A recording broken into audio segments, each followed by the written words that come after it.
अगर आप दुनिया के किसी भी कोने में रहते हैं और अगर आप केदारनाथ जाना चाहते हैं तो सबसे पहले आपको ऋषिकेश या हरिद्वार जाना होगा और इन दोनों ही जगहों से आपको उत्तराखंड परिवहन की बस जो है वो लेकर जाएगी सीधा केदारनाथ और जिसका किराया होगा 500 से 600 रुपये पर हेड। लेकिन अगर आप रोडवेज से केदारनाथ नहीं जाना चाहते तो आप यहाँ से शेयरिंग टैक्सी से भी केदारनाथ पहुँच सकते हैं और जिसका किराया होगा 800 से 1000 रुपये सीजन के अकॉर्डिंग डिपेंड करता है। और ये टैक्सी या रोडवेज आपको लेकर जाएगी सोनप्रयाग, जहां से आप आपकी केदारनाथ यात्रा शुरू कर सकते हैं। और हमने हमारे सफर की शुरुआत की ऋषिकेश से।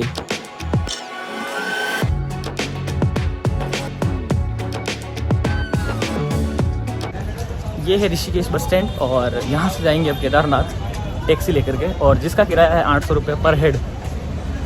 तो अगर हम रोडवेज से जाते तो शायद उसका किराया था 500 रुपये, लेकिन हमने करी है टैक्सी और ये हमको लेकर जाएगी 800 रुपये पर हेड के हिसाब से केदारनाथ। और क्योंकि एक सीट एक्स्ट्रा बच रही थी इनकी तो इन्होंने हमसे एक सवारी का किराया एक्स्ट्रा लिया, यानी कुल मिला के 7000 रुपये में हम जा रहे हैं ऋषिकेश से केदारनाथ। और केदार बाबा का जयकारा लगाते हुए हम चले जाते हैं बाबा केदारनाथ। बोलो केदारनाथ की।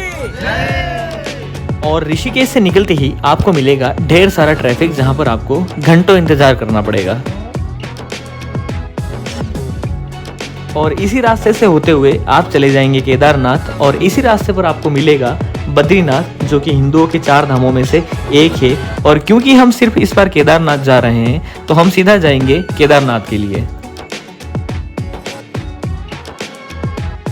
ऋषिकेश से 30 किलोमीटर आगे आने के बाद हमने खाना खाया और 4 बज गए। हम वहाँ से निकले थे 12 बजे और क्योंकि अभी हमें बहुत दूर जाना है तो पहले ही खाना खा लिया, क्योंकि अब मुझे नहीं लगता टाइम मिलने वाला है। अब खाना खा लिया है और अभी तो और जाना है, कम से कम 210 किलोमीटर चलते हैं और आगे दिखाते हैं।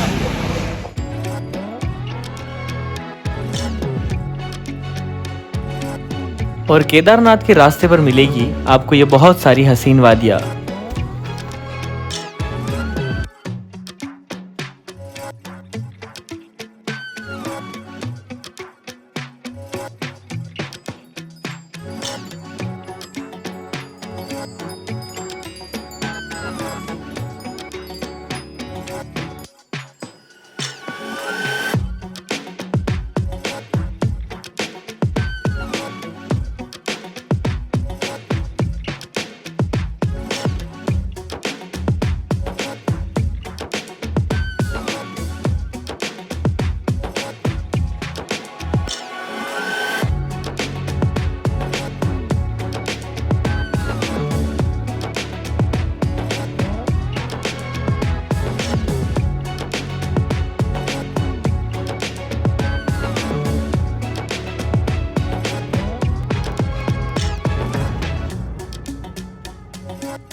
और इन खूबसूरत वादियों से होते हुए आप चले जाओगे देवप्रयाग, जहां पर भागीरथी और अलकनंदा नदी का संगम होता है।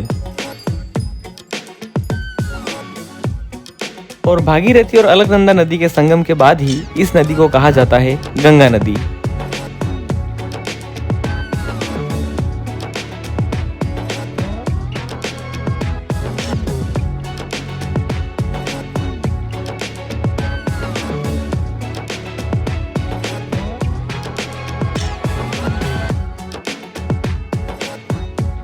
ये है मेरे पीछे 2 नदियों का संगम।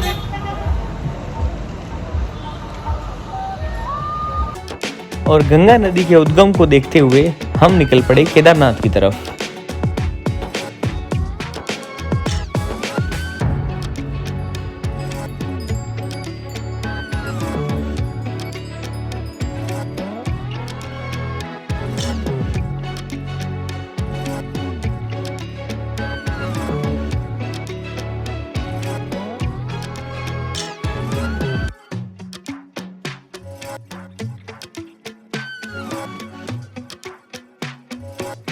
और कहते हैं कि मंजिल से ज़्यादा मज़ा सफ़र का आता है, तो यही चीज़ हम सब भी महसूस कर रहे थे।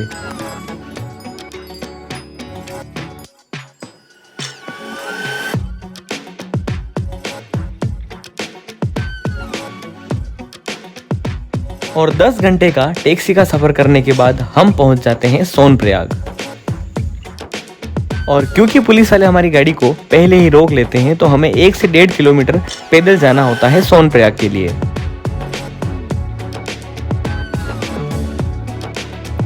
और 1 से 1.5 किलोमीटर पैदल चलने के बाद हम पहुंच जाते हैं सोनप्रयाग, जहां पर रहने के लिए व्यवस्था आपको मिल जाएगी, जहां पर मिनिमम जो चार्जेस हैं 200 रुपये पर हेड के हिसाब से आपको मिल जाएगा। और उसके बाद अगर आपका बजट ज़्यादा हो तो अच्छी जगह पर भी आप स्टे कर सकते हो, लेकिन मिनिमम जो चार्जेस है 200 रुपये से स्टार्ट होता है।